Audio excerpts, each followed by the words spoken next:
Well, we didn't finish last week, so you have last week's handout, and you're welcome to look at it. But I knew some of us would somehow in the week misplace it and not bring it back. So I've included the last part of that as the first part of this week's handout sheet. So that'll kind of help get us oriented. This is lesson 7, although we're going to review a little bit getting into it.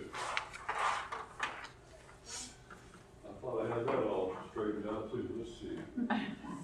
Not that one.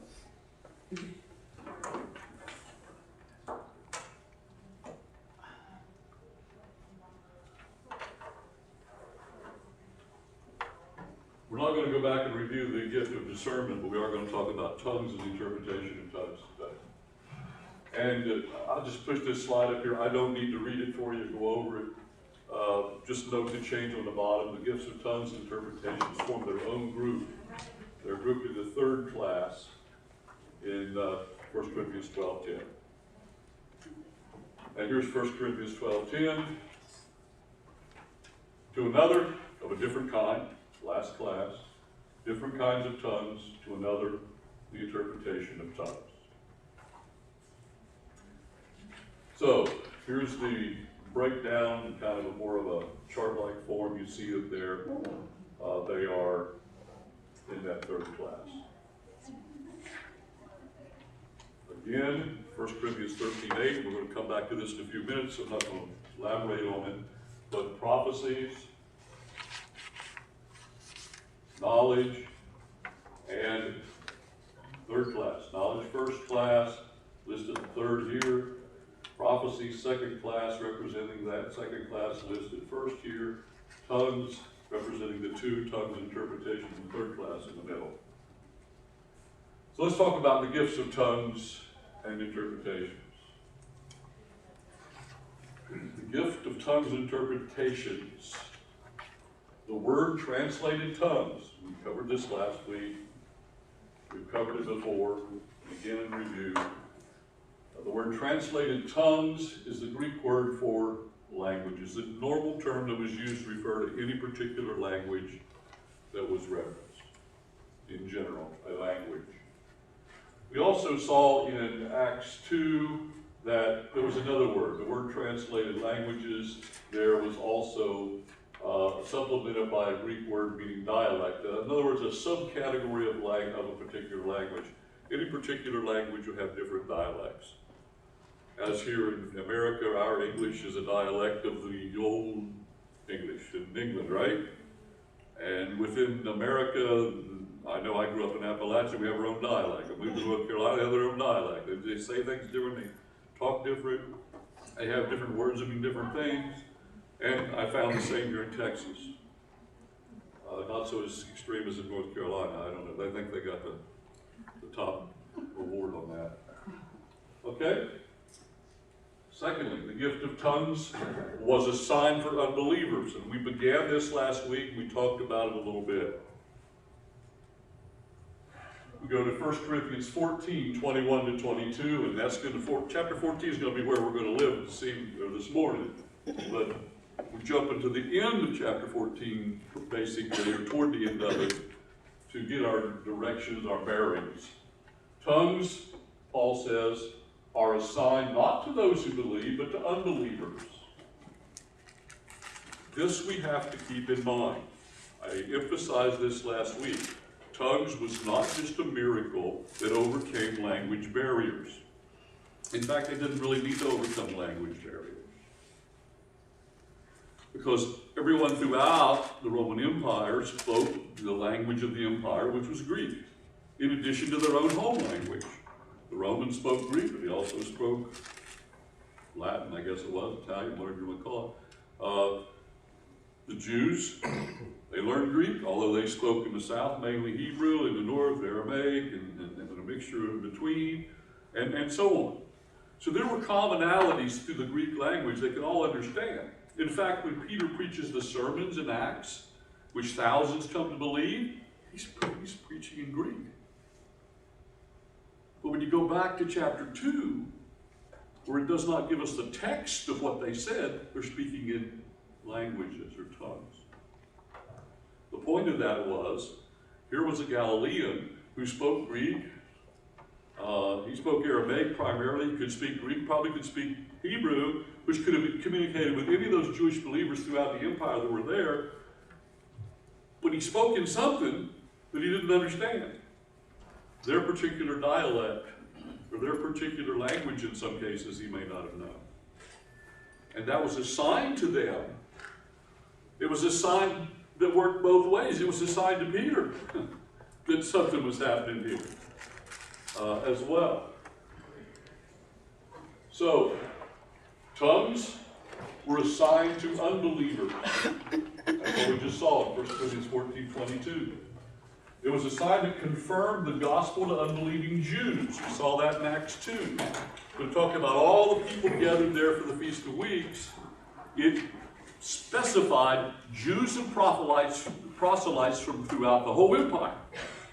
Now, there would have been some Gentiles there, but not a lot compared to all the native Judeans, those from Galilee that had come, those from Jews from out the empire that had been, dispersed about for business or whatever, flocking back. That was the huge population of them there present. So, they know a Galilean when they hear a Galilean, and they knew these guys were Galileans. They were not unknown. They were probably being talked about. And now they're speaking in dialects they understand, that they know Galileans don't speak. There's a sign there.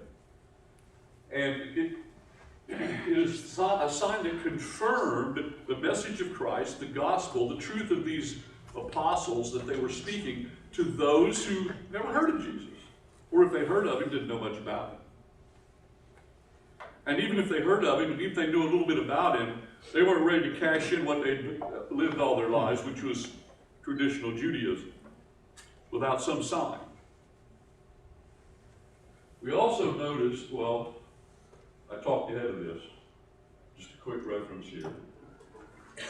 1 Corinthians 14:21, I will speak to this people, he says in verse 21. Then he says it will be a sign to unbelievers in verse 22. Well, who are this people? Well, this is all a quote that Paul took from Isaiah 28:11 and 12, in which definitely he's talking to Jews. Isaiah was not talking to anybody but Jews in that prophecy. And I also referenced this just a minute ago.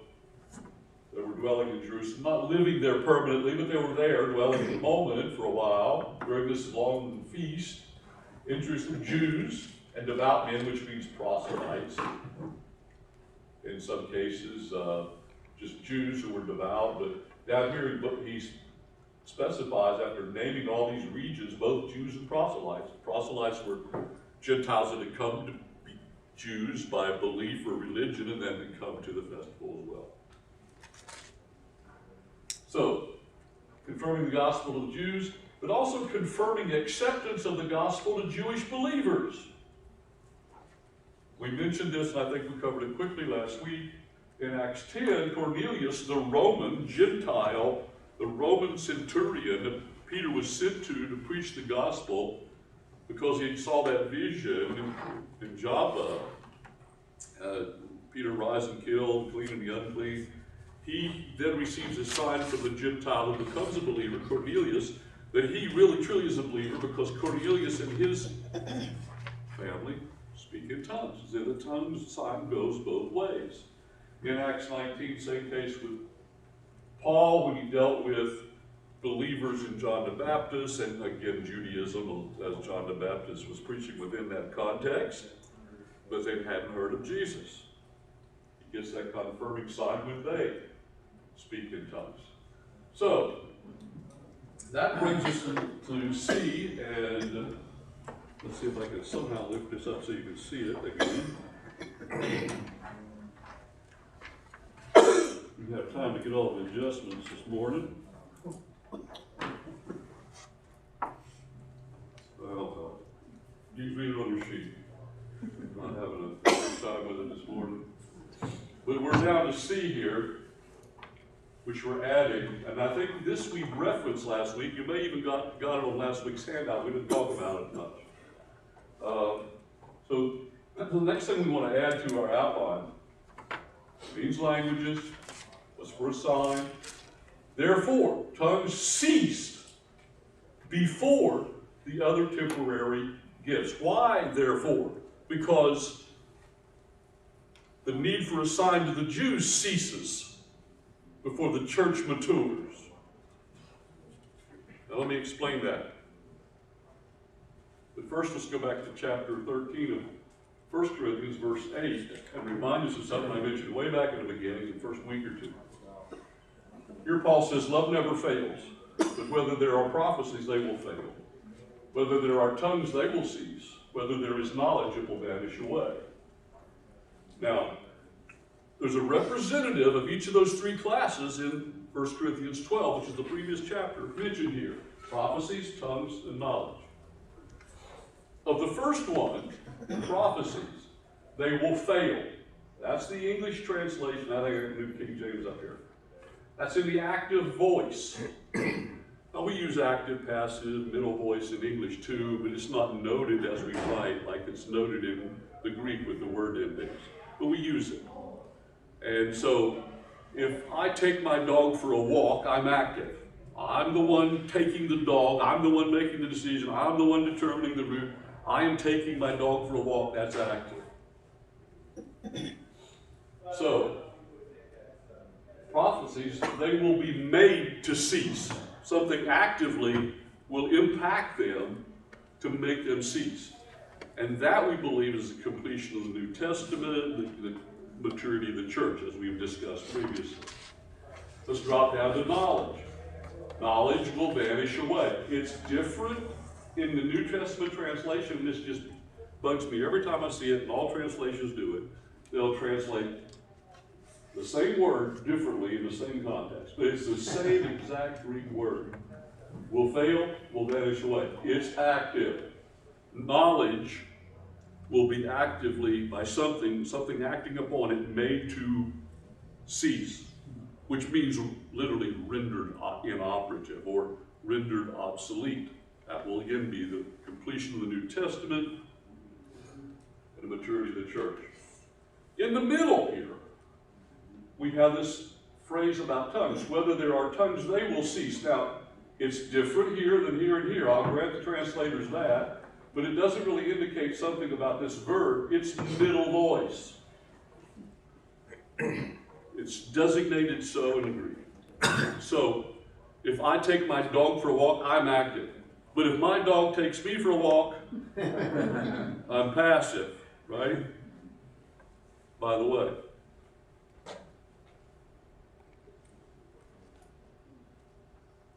Passive and middle in the Greek are the same. It's determined by context. So, it can't be passive here, because they go away. They don't go away, because of something active upon them. It's determined by context. This is middle voice. So, if I take my dog for a walk, I'm active.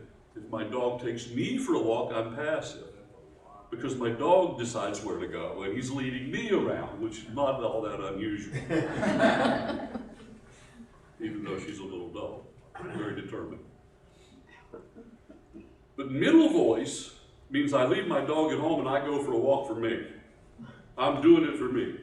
I'm taking me on a walk, which is pleasant. More pleasant than walking the dog for me, for sure. So this is middle voice, meaning that nothing makes tongues pass away, but tongues passes away in and of itself, like I take myself for a walk in and of myself. What is that? Well, this is the reason why I say tongues passed away before the others. Because what is it that we can identify in this transition period that would cause tongues to come to a conclusion before? What did the translation period, or when did the translation period, give me another cup of coffee. When when did the transition period for Israel elapse? That's the question. Because tongues, we already know, was a sign for Israel. So what in Israel's history would tell us tongues would pass away at an event that would precede the completion of the New Testament?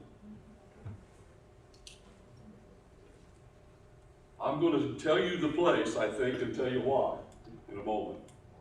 At some point between 55 and 100 AD, I believe is when this happened.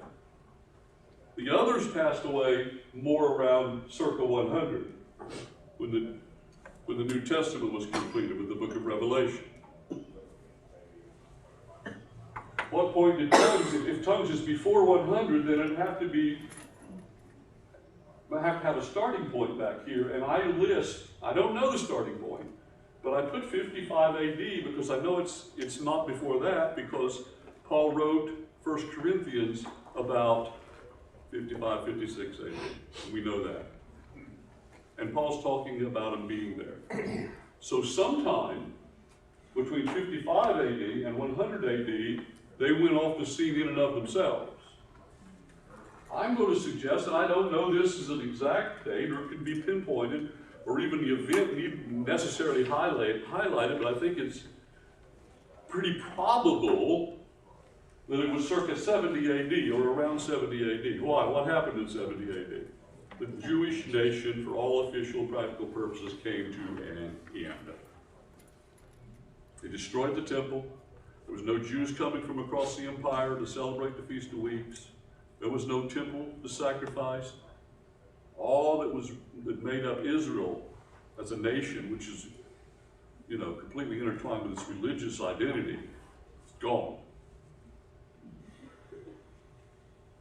Doesn't mean that tongues wouldn't need to be exercised after that, perhaps, because Jews would be coming into churches around the empire, perhaps, but and we don't know the end point, but we do know it's sometime around 55 AD, it's sometime between 55 AD and 100 AD, because by the midpoint there, Israel's no longer a nation, and at least for a time after 55 AD to, if it was 70, another 15 years or so, to the Jews who came into churches.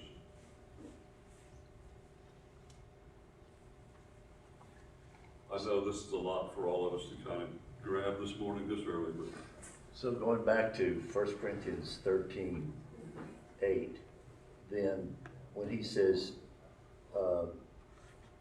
referring to tongues, they will cease or will be still in the NIV, that was really Paul's prophecy.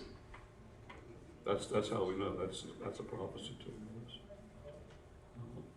He doesn't pinpoint it, but he tells us just in the minute voice of a verb that it's before the other. That's how precise the Word of God is. Other than that, we don't have anything else that tells us that it wouldn't be associated with the other two in its end point. Okay, now let's move on to D in your outline. I don't think this was on last week's handout sheet, but it's on this week's. So if you're following one from last week, you need to switch over. The problem in Corinth was the misuse of the gift of tongues, or the gift of languages, known languages. The problem in Corinth was the misuse of the gift of tongues, and does not establish that the gift consisted of unintelligible speech. It does not establish that it ever consisted of unintelligible speech, but known languages. The unfortunate thing is, the King James Version, back in the 1500s, inserted the word unknown before the word tongues in its translation. Even though they put it in italics, most people don't process. Italics means it's not in the original text that was inserted by the translators because they just thought it was unknown. They didn't understand the theology. Unfortunately, and then double unfortunately, every English translation since then has approached 1 Corinthians 14 with that same thought in mind. Now, many of them have taken out the word unknown completely, as the New American Standard does, that we're going to look at in a minute. But it still retains interpretive words which imply it, unfortunately. And on top of that, most unfortunately, most cessationist interpreters still think that unintelligible language is a part of 1 Corinthians 14. And so they try to distinguish in there what's unintelligible and what's the real gift, and it just becomes a confusing quagmire. My approach is, and I think I have every reason to see it this way, there is no mention of unintelligible, ecstatic, unknown speech. There's no such thing in 1 Corinthians 14 about people talking to God in a heavenly language. It's all talking about what the word means. Known languages. Now, I'm going to go through 1 Corinthians 14. I gave you a text, 1 Corinthians 14, verse 19, 20 verses, whatever it is, with my notes in it. On your copy, my notes are in the parentheses. That's not scripture. On the screen, my notes are in highlighted yellow. That's not in the scripture. But I didn't want to use copy ink to do all yours in color, so I'm sorry about that. I know how much color copies cost the church. Could have done it, I guess. But anyway, just remember, in parentheses, that's my commentary. On the screen, my commentary is in yellow highlight. Now, why is it so important to go through the details of 1 Corinthians 14? I'm going to tell you why. Years ago, when I was pastoring my first church in West Virginia, I had a young man, about my age. I guess I was pretty young too. He pastored a Baptist church in the county that I pastored a Baptist church. Mine was an independent Baptist church. He was a Northern Baptist pastor. But he was very, very independent in thinking. And for some reason or other, he resigned his church and he came to my church, and he and his wife to attend for a while. Got to know it with God. It's solid. At some point, he realized he needed some education. Theological education. So I recommended to him the school that I went, although he'd be entering into the college. I didn't go there till seminary. He went, he basically washed out the first semester. I don't really know all the reasons why he didn't stick with it. So he never got a foundation. He came back to West Virginia, got back in the Northern Baptist church, was pastored another church or two, got out of the ministry. Lost track of it. Nearly 25, 30 years later, he suddenly popped up on my Facebook page. Now, don't go looking for my Facebook page. I never post anything on it. I just have it there so I can see what other people are doing. I don't have the time, don't have the desire to do it, but it really, as a pastor in particular, helped me know what all was going on. So that's how your pastor snoops on you guys. Knows what's happening in your life. Suddenly, he pops up and sends me a message on Facebook. He's pastoring a charismatic church in Virginia. What? Doesn't this guy know better than that? I mean, I'm not criticizing those who are charismatic in persuasion, but I thought he thought like I thought, like most Baptists thought. What changed? Probably somebody took 1 Corinthians 14, put it in front of him and said, see.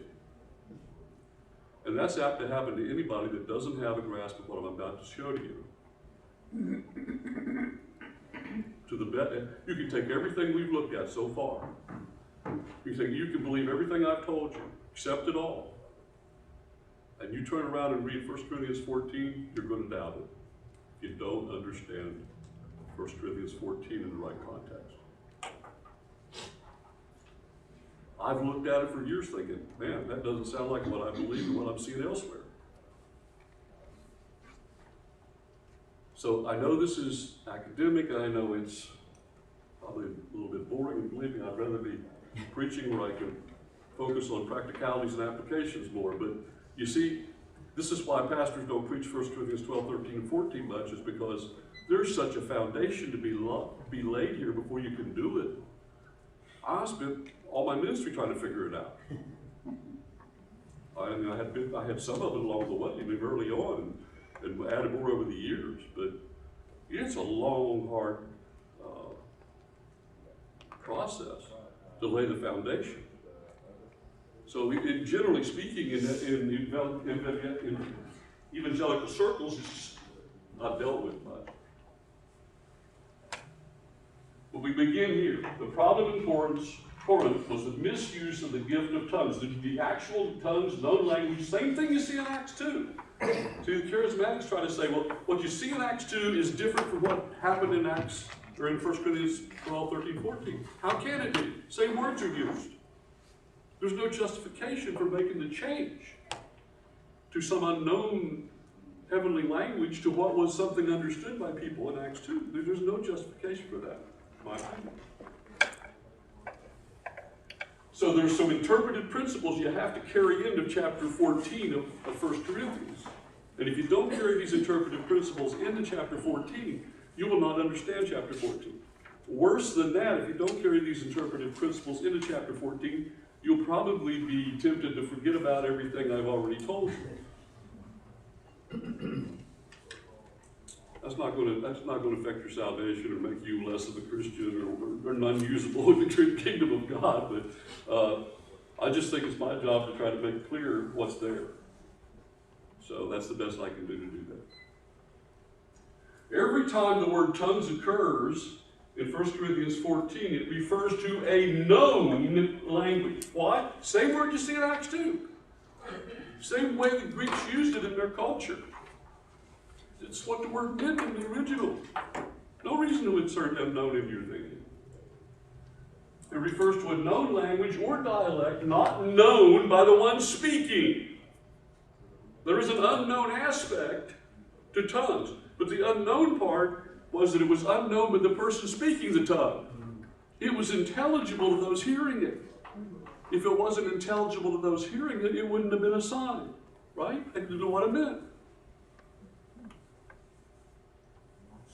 I go into a restaurant, like walk-ons down here. I've never seen so many TVs in a restaurant in my life. Then they're all gone. I think we got the sound turned off, but the 100 people in there with me don't have their sound turned off. It's just, I can't hardly talk to someone across the table anymore. It doesn't make any sense to me. It doesn't do you any good to hear something you can't understand. It's not a sign if you can't understand it. So, it's unknown only to the one speaking it because they hadn't learned it. That's the miracle. Number 2, interpretive principle. The purpose of the gift of tongues is to provide a sign to the people of Israel. We've already covered that. It comes after what we're going to deal with in 1 Corinthians 14 in a minute. Known languages, sign to Israel. You've got to have those two in place. If you don't have that in place, you will never understand chapter 14. You will just absorb what you think or what it may seem to say in English or what some commentary says. And believe me, you can find enough commentaries that are totally confused on this, they'll confuse you. Just because you pick up a commentary don't mean you should believe the commentary. You should know who wrote the commentary, what their theological perspective is. Diane used to wonder, why do you always go to the back cover before I open a book? I want to see something about the person writing the book before I waste my time on what's in the book. If I already know a person's perspective, I'm not going to read the book if it's different than mine. I know it's hard to do when you're young coming up, but when you've seen it all before, you can do that. Okay? Third interpretive principle, when the tongue was spoken in a local church, this is not in Acts 2, this is later on, Paul, 1 Corinthians, when the tongue is spoken in a local church and the language was not known by those present, an interpreter was required. There were people in the church, not just Paul, but members in the church who come to Christ that came from Greek backgrounds, who were Gentiles, members in the church in Corinth that had come to Christ from pagan backgrounds and from Jewish synagogues who become part of the church through faith in Christ, that had the gift of tongues that they could use to be assigned to other non-believing Jews. At least until circa AD 70.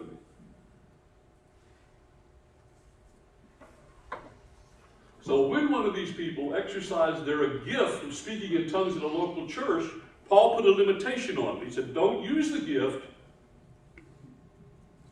without an interpreter. And this interpreter was required for those who were like the person speaking. The person speaking in the tongue doesn't understand the tongue, doesn't know what the words mean. That's the miracle. It's unknown to him. It's known to the Jewish people who hear it, or the people in the dialects in the very different parts of the empire, but they may not know. The unknown part is on the speaker. So if someone speaks, for them to be edified, they need to know interpretation. It's not interpretation so the unbelievers coming in will know, because they're hearing it in their own language. The interpretation is for the speaker and those like the speaker who only know the language the speaker speaks. If you don't unravel that, going into 1 Corinthians 14, you're lost. So let's try looking at 1 Corinthians 14. And here's where I provided you the text. Now, you can look at the printed text I gave you. If you want to, you can make notes on it as we go if you'd like to do that. It gives you further elaboration of my comments. But you might just prefer to put it aside and look at the screen and use it for a reference later. You can do it either way. Because what you see on the screen is what's on your text, but I'm going to add comments. So Paul says, pursue love. Going way back to chapter 13, it's been his topic. Pursue love and earnestly desire spiritual gifts. Now he's talking to the church because this is a plural here. The verb is plural. Pursue love, yet earnestly desire spiritual gifts, but especially that you may prophesy. Now that's another spiritual gift, and we're not going to go into that again. We've already covered that. Verse 2, for the one who speaks in a tongue does not speak to people. What? That makes no sense at all unless contextually you understand the situation and the context. Paul's talking to a church, he's talking to a church body, and he's talking about using a gift that's assigned for people that don't believe, so he's not speaking to people who do believe, right? So he's not speaking to people when only people of like language that believe in the church are present. You're not speaking to those people because they don't understand the tongue. But he's speaking to God. Why? Well, God's present. Where two or three are gathered, God's always there, right? Jesus is always there. And God doesn't need an interpreter. What I mean? So whatever he said, God understands it. So he's not speaking to the people there who are like him in his language. But he's speaking to God. He's the only person that could be hearing it. Right? Because God is the only one present who understands. For no one understands, but in his spirit, without personal comprehension, that is, he speaks mysteries. Now, the for no one understands goes with this. But to God, here's the explanation for it. No one understands, but God. But in his spirit, that means in your immaterial part, your, look, body, soul, spirit. Basically, it's material, immaterial.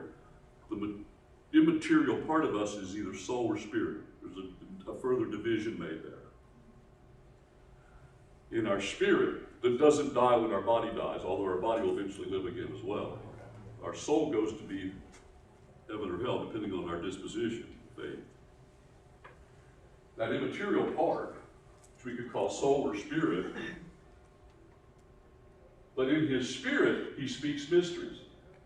In his spirit means he doesn't have a personal comprehension, He's speaking with his spirit. He's exercising the gift. He chose with his will to exercise the gift, but he doesn't know what he said. Reminds me of a lot of people I know. I shouldn't have said that. Reminds me of me sometimes. Sometimes I say something, I go, what in the world was I talking about? And when he does this, he speaks something that's a mystery, or it's not revealed to him. Okay, makes sense so far? But the one who prophesies speaks to people, the people that are present, that are like him, that don't know the language that he would speak in if he spoke in tongues, but they know the language he'd speak in if he prophesied. So when he prophesies, he does speak to people, those present of like language. And they're edified, they're exhorted, they're consoled. Makes sense, right? If you just understand, known language, sign, it all falls in place. Verse 4. No one speaks in a tongue, no one who speaks in a tongue edifies himself. Why? He doesn't know what he said. He's speaking in a language he never learned, he doesn't use. He can't build himself up. The one who speaks in a tongue doesn't edify himself by the tongue. How does he edify himself then? The one who speaks in a tongue edifies himself. Can't do that with the unknown part, right? But the word edify here doesn't mean he has to understand in this context. Sometimes, and boy, next week's when it gets really exciting to me. This is academic. Next week it starts getting practical and personal and exciting. So if you're hanging on for that, hang on another week. When I exercise my gift of teaching, I know that people are edified, but I don't always know it. There's plenty of sermons I preached and I walked out off the pulpit thinking, man, that was a dud today. If anybody got anything out of that mess, good luck. And over the years, tradition, Baptist churches, you go to the back door and you shake hands, everybody goes, I suppose you all do it too, but you have multiple doors. We just have one door, So people going out the door, and every week, people say, well, appreciate it, great sermon, it just goes in one ear and out the other. And they're just saying that, what's expected. But invariably, on one of those weeks, when I feel like I preached the worst sermon I've ever preached in my life, some person who never says anything when they go out the door stops and says, Pastor, the Spirit of God really got a hold of me right this minute. But it wasn't me. I didn't know I edified anybody, but I sure am glad that I did it. So the person can speak in a tongue, not know what he said, and edify himself because he knows he's exercising a gift. And that's why I had to come to look at those dud sermons. I exercised the gift best I could. Maybe it wasn't the best I ever did, the best I could at the moment. And I know that that fulfills my calling, so that makes me feel edified and built up. It encourages me. So that's what you're seeing. The one who speaks in the tongue edifies himself by exercising his gift. Boy, I wish that guy had learned to spell. But the one who prophesies edifies the church for sure, because no interpretation is needed for prophecy. Here's where interpreters get all messed up too, because they think he's talking about preaching. Well, prophecy is equated with preaching. When you're prophesying, you're preaching. But unfortunately today there's no gift of prophecy. So when we preach, we're not prophesying. We have all the prophecy we need that we can elaborate on. But in that day, they were synonymous based. Verse 5. Now I wish you all spoke in tongues, but rather that you would prophesy, and greater is the one who prophesies than the one who speaks in tongues, unless he interprets, so the church will receive edification. Does all this fall into place? Well, go back to that one more time. I'm probably the only one that didn't get it. No, I don't think so. Go back and explain that again. Verse 5? Yeah. He says, now I wish that you all spoke in tongues. In other words, I'm happy for you to speak in tongues. I want you to do what you've been gifted to do. I wish you would do that. But he's limiting the use. Okay? He's not saying, I wish you'd do it even though there's no interpreter. You know, I wish you'd do it in general. I don't want you to stop, but I want you to make sure you know how to use it. But rather, that you would prophesy, if there is no one present that can understand and have a sign, I'd rather you prophesy and not use the gift. It's a limitation. And greater is the one who prophesies. Doesn't mean greater in their person, but greater in usage here. It's better, it's greater, it's more profitable to prophesy when there's no one there that needs a sign, because if you use tongues and there's no one that can understand it, that doesn't give you the same value. Greater is the one who prophesies and the one who speaks in tongues. Unless there's someone there who interprets the tongues. Then both are on the same level. That help? Sometimes I answer questions, but I don't know if I answered your question.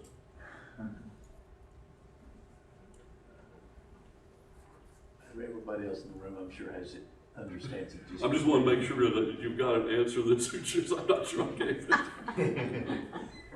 Well, I guess sometimes I look at that and I say, okay, that suggests that prophecy will not cease. Or are we just talking about that moment in time when people were still prophesying? Don't confuse long-term end-time prophecy with what we talked about when we talked about the gift of prophecy. They were able to instruct people about what they should do or what's going to happen to them in their immediate future.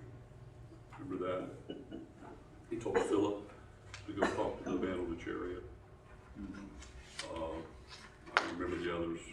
Agabus told him there's a famine coming, prepare for it. Those were things that I think is referenced here. Either that, I mean, it could be referencing prophecies that had already been given as well, Old Testament. But don't think about prophecies encompassing all the end time. Does that help? I guess the bottom line is, as I read this, is he's saying, you know, among the gifts, have a gift, exercise a gift that will bless everyone in the body. That's That the will bottom line. edify, will strengthen, will encourage everyone in the body. And tongues could lead to confusion, or particularly if there's no interpretation. But prophecy is really spoken in the plain English. That's exactly what it means, exactly. You've got it as far as I'm concerned. One other note on that is that in verse 28, it says, if there's no interpreter, the speaker should keep quiet in the church and speak to himself and to God, which suggests that if there's no interpreter. It's a limitation on the tongues part, not the Right. prophecy. Exactly. All right, now let's move forward. But now, brothers and sisters, if I come to you speaking in tongues, how will it benefit you unless I speak to you either by way of known stuff, plain stuff, revelation, knowledge, prophecy, teaching, all which need no interpretation, my comment.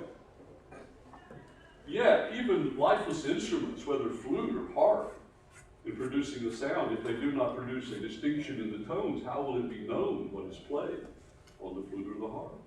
Or if the trumpet produces an indistinct sound, who will prepare himself for battle?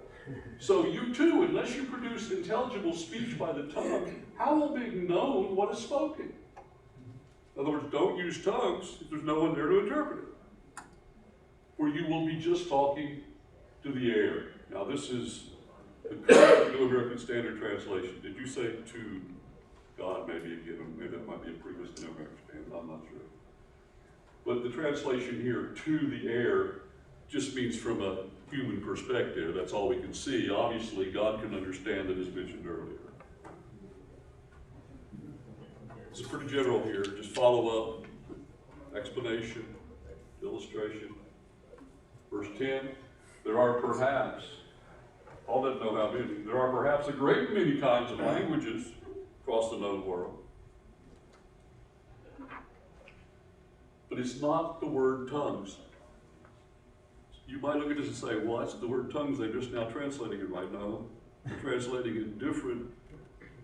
They leave tongues in the translation. Here they use language. We saw them use the languages in Acts 2 that meant dialect. Here it doesn't even mean dialect, it just means sound.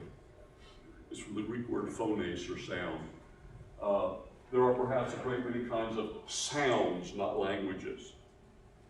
The interpreters are saying, perhaps there's a great many languages, Paul doesn't know them all in his language. That's what the interpreters say, but what I'm saying to you, the Greek simply says sounds.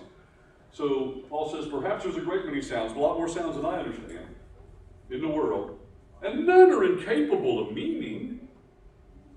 Not the flute, not the harp, not the trumpet, not your words, controlled by your mind. So I do not know the meaning of the sound. If I do not know the meaning of the sound, my interpretation here, based on the literal Greek, I will be unintelligible. If I don't know what the sound means, I will be unintelligible. Doesn't mean, let me stop, this is hard to, we can start over again. So if I do not know the meaning of the sound, I will be not unintelligible. It's the Greek word, a foreigner. It doesn't mean it's not understandable, because somebody can understand it, even if it's a tongue. Somewhere, somebody can understand it. But he says, if I do not know the meaning of the language, the tongue I speak, I will be a foreigner to the one who speaks. And the one who speaks will be not unintelligible, but a foreigner to me. It's not that nobody can understand it, but we're foreign to each other. That's all he's saying. So, you too, since you are eager to possess spiritual gifts, strive to excel for the edification of the church. Let's just make sure we understand when he says strive, it's a Greek word for seek. Seek to excel. Seek to do the right thing. Seek to do the most profitable thing, which would include controlling how you use tongues. Use your spiritual gifts, but seek to excel. That means to abound, to be in abundance, to bless as much as possible, to have as much positive, edifying effect. So seek to abound for the edification of the church.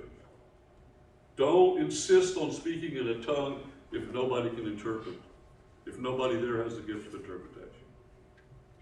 They were allowed to speak in a tongue if there was somebody there who could interpret it, even if there was nobody that needed to sign. That suggests to me that a person could just turn it on and off as he will, rather than the Spirit directing him. Well, yes, I wrestled with that same thing. And this does indicate they can turn it on and off. They can decide when to speak in tongues. But that doesn't leave out the Spirit prompting them to do it. The question is, just like for us, am I doing what I think I should do, or am I doing what really the Spirit's prompting me to do? We have to, we can't discern that very well either. So, yeah, but you're right. And there was a point where, prompted by the Spirit or not, they chose to speak in tongues. They still didn't understand what they said. That was the gift. Pretty miraculous how this all operated. Therefore, one who speaks in a tongue is to pray he may interpret. Now this has boggled my mind for a long time. This is not saying the one who speaks in a tongue should pray that he could interpret. Then it wouldn't be a tongue, really. They wouldn't be speaking in something he didn't know, and was he going to turn around asking God for the gift then to interpret what he would?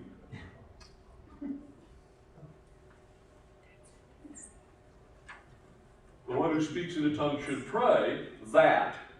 This is a Greek use. The Greek use of the word that, or the conjunction hina, means result. It doesn't mean immediate purpose. And it's in the present tense. What it means is, if someone chooses to turn it on in their mind and speak in a tongue, they better be praying somebody's there to interpret. In fact, they should always pray, even before going to church. but that would be the case. And if they're not aware of anybody interpreting, be quiet. That's all that's talking about. And pray that for the general result that who's the he? That the one speaking, he's the he. That's the confusing part, not the one interpreting. That he may interpret. Well, how can he interpret without an interpreter? Because he doesn't have the gift of interpretation, or not necessarily does.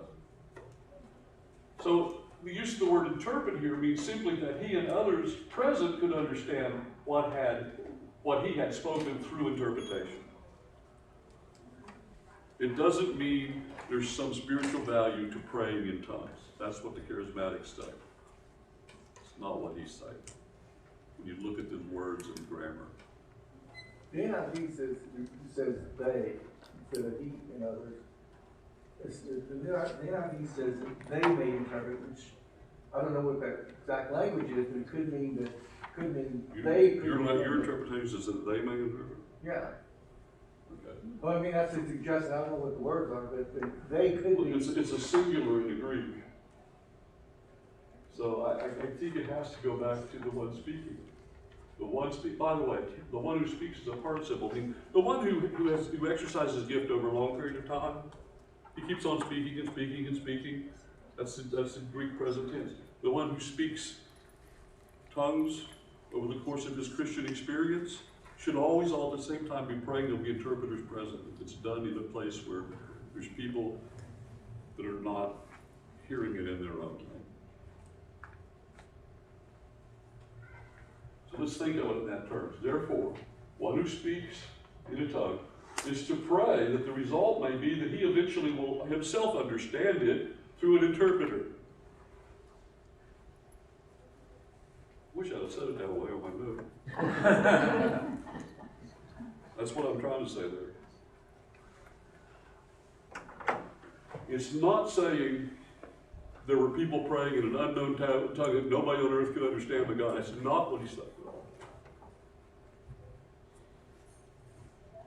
For if I pray in a tongue, you can pray in a tongue.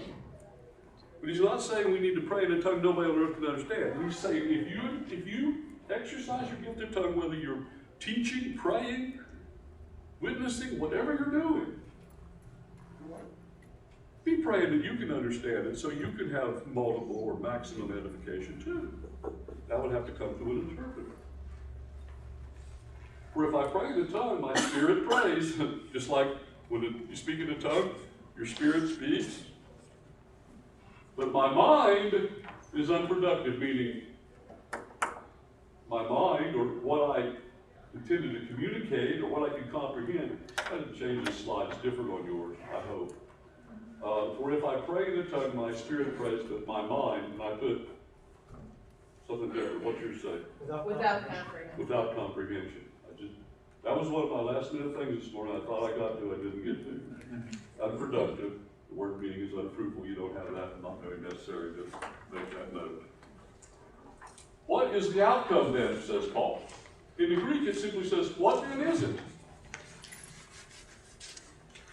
I will pray with, what's the application? That's what he's saying. I will pray with the Spirit, meaning in the future I determine to go on speaking in tongues. I will pray with the Spirit, but I will pray with my mind also. I've determined in the future I'm going to do it in the right way with the right constraints. And I will sing in the Spirit, I'll sing with my mind also. That is in the context of the church where there's people there that don't get the sign. For otherwise, if you bless God in the Spirit only, how will the one who occupies the place of an outsider, one not knowing the left, the one who occupies the place of an outsider would be someone who speaks the same language as the person speaking in tongues who doesn't understand. So you're putting yourself in the place of an outsider. Can't understand it. So how will the one who occupies the place of the outsider, one not knowing the language spoken, how will they say amen at your giving of thanks and so on? Finally, Paul concludes by saying, nevertheless, in church, I prefer to speak 5 words with my mind so that I may instruct others also, but all, that is everybody, instruct others, not just the one who needs a sign, rather than 10,000 words in a tongue. Don't have the wrong emphasis on this thing. I'm gonna stop there because I got done early last week, so you guys gotta give me an extra 5 or 10 this week, right? And that's gonna go to you if you have a question. And believe me, if you have a question that you just chew on all week, well, you asked it next week at the beginning, that's okay. But if you got something burning right now, go ahead. Did you do E? Hmm? Did you do E?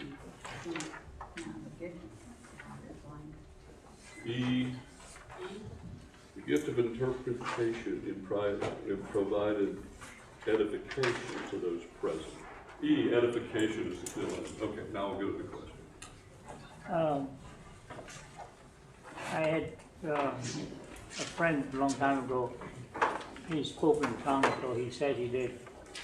And I, always had the problem was that when you hang around charismatic people and when we are praying, we sometimes use tongues.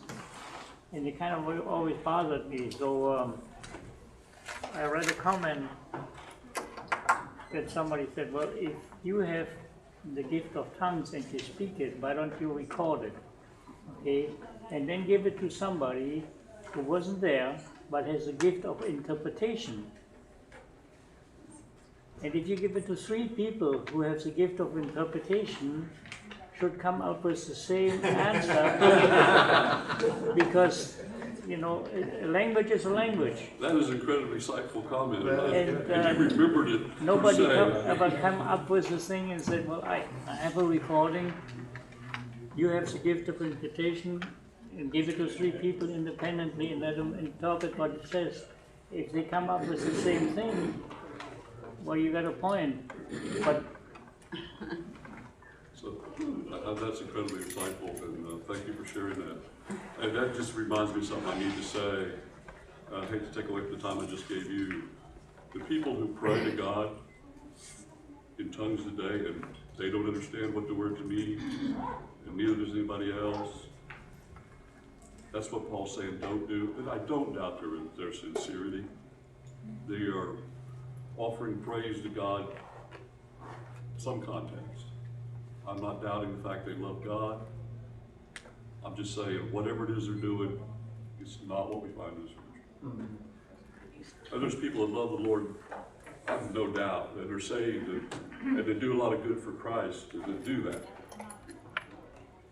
But there are those in some churches, I'm not saying that the church doctrine, but there are people in some churches that are charismatic that feel that unless you speak in tongues, you're not saved. And that becomes judgmental, and that's not productive, yes. So it can be just like anything else. It could be something sincere and something that's forced. But the scripture also says, if you're in distress and you don't know what to say, the Lord knows, and your spirit will communicate in groanings, That's right. not knowing to anybody, not even knowing to you, but it's between your spirit and the Lord. So he can, is that kind of a tongue too? I mean, it's between you and the Lord. You don't know how to express yourself, but your spirit knows and communicates with the Lord. I'm going to compare it like this, and this is the way I've always looked at that. There's times in life when you're so overwhelmed with problems and confusion, you don't know what to do, you don't know how to handle it, you don't know what to do about it. That sometimes I could just come to an end of talking, and I don't know what to ask God for. I don't even know what the right thing is. I just have to submit myself, Lord, thy will be done. And I think my spirit then probably does communicate with his spirit. I don't even know what it is, but I don't think it's, and I know you don't either, but I don't think it's this, but I think it's something akin to what I just described.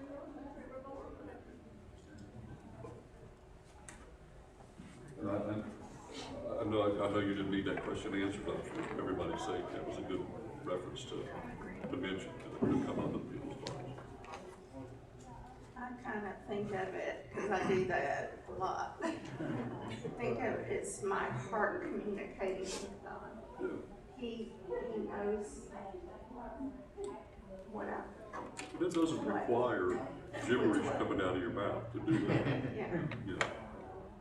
But some people think it does, and that's just their misunderstanding, I think. Again, I'm gonna say again on verse 28, if there is no interpreter, the speaker should keep quiet in the church and speak to himself and to God. And that eliminates, as far as I can tell, 100% charismatic experience of tongues in the church, like that. My whole family was together, shut up there in there. Need 5 people in there. Nobody knows what anything. Yeah. They need to show me the scripture. Well, no, that's not the thing. That's because they approach the whole thing we just went over from their own presupposition. Or they've been told that it means this. I'm gonna say, do it, let's do this, Pentecostal. And what good is that? What good is that except Very true. edifying? Anybody else? I'm gonna dismiss you, those of you who need to go, and if people wanna hang around, you can ask me Can understand questions. it. So what good is it doing? Personally, I think it's probably the best way to go at this point, don't you think? Let's pray. Can we pick up on this? Yeah, you can pick up on next week too. I think